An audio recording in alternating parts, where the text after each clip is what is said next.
My name's Katie. I am 26, and I have a passion for many things. I think that has honestly been a blessing and a struggle for a majority of my life.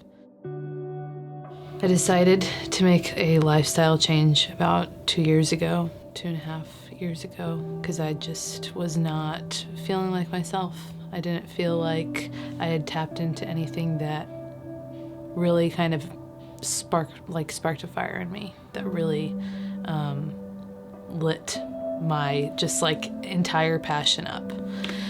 And I had done music my whole life, but it had become just kind of something that I had neglected for a little bit, and I wanted to take it more seriously, but I knew that there were other things that I needed to address before I could really tap into that creativity as far as healing, not just my mind, but my body.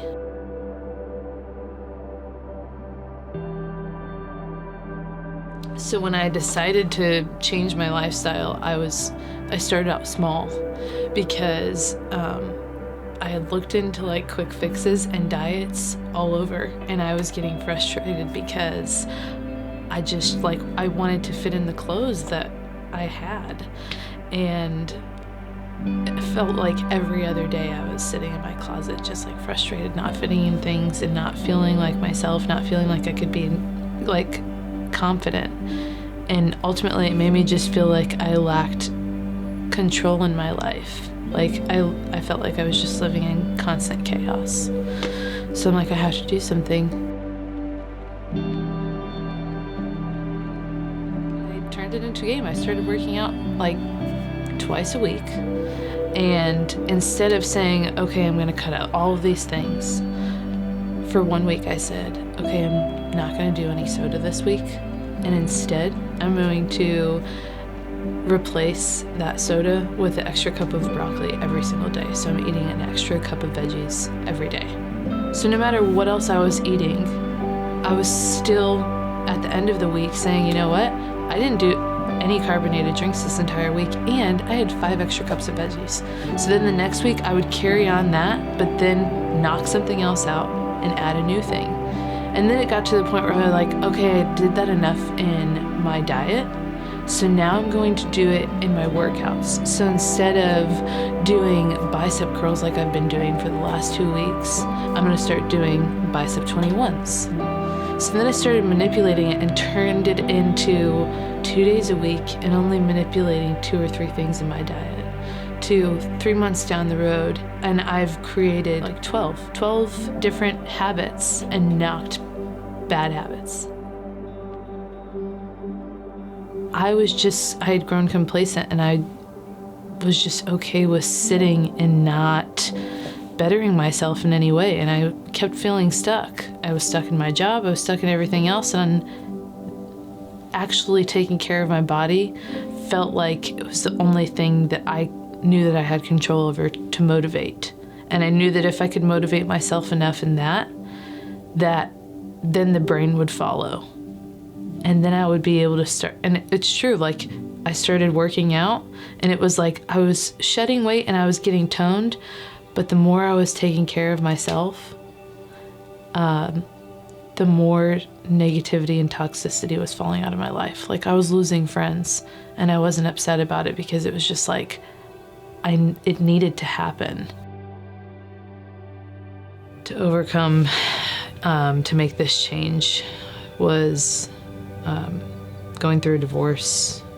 Through it all, I realized that I had to put my energy into something for myself first, to where it was filling that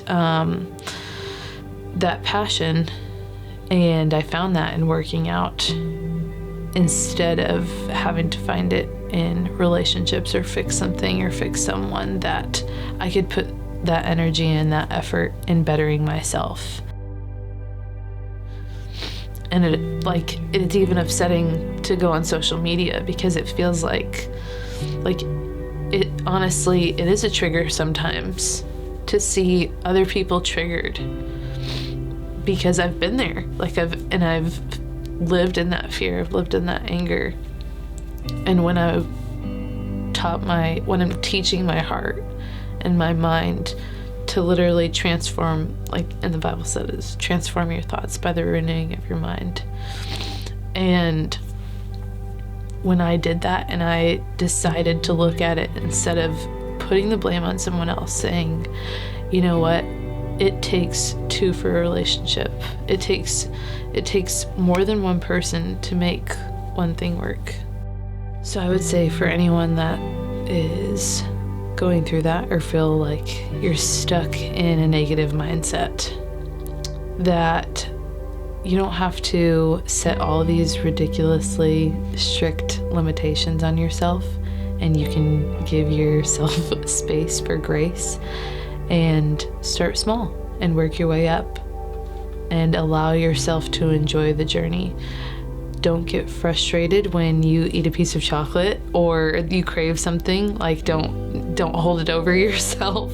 Allow yourself to enjoy those things, but celebrate those small victories. And I feel like doing that, celebrating the small victories and just surrounding yourself with people who are going to encourage you to be your best self, is ultimately what will help you achieve your goals.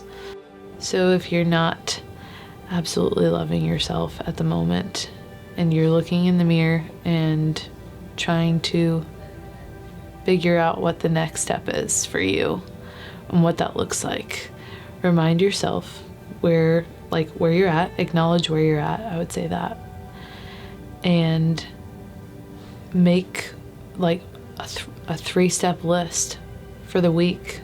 Not for the year, not for the month, but just for a week. And start there. And tell yourself that you can do it, whatever it is, whether it's changing a small thing in your daily routine, whether it's changing something in your daily diet, and then work your way up. And allow yourself to make it a challenge. Allow yourself to grow. Don't let yourself sit and be complacent with where you're at. You can always be bettering yourself, even if it's in the smallest of ways, and you are worth it. You are capable and you are strong enough to do it. And I promise you'll feel better, because goal getting is addicting. Once you set one goal and you get it, you're like, oh my gosh, I did that. Like, I did that. I wonder what I can do next. And then the next week you set another goal, and every week you find yourself challenging yourself in something, whether it's, oh, well, I handled this situation a lot better than I did last time when I got in this fight with someone, or when I got in a ficket with someone, or I was able to lift 45 pounds instead of 30 like I've been lifting for the last 2 years. Just small victories in your relationships and in your workouts. And that ultimately helps the brain grow, because it's challenging itself, you're problem solving, you're learning how to communicate and better yourself with people, with working on you.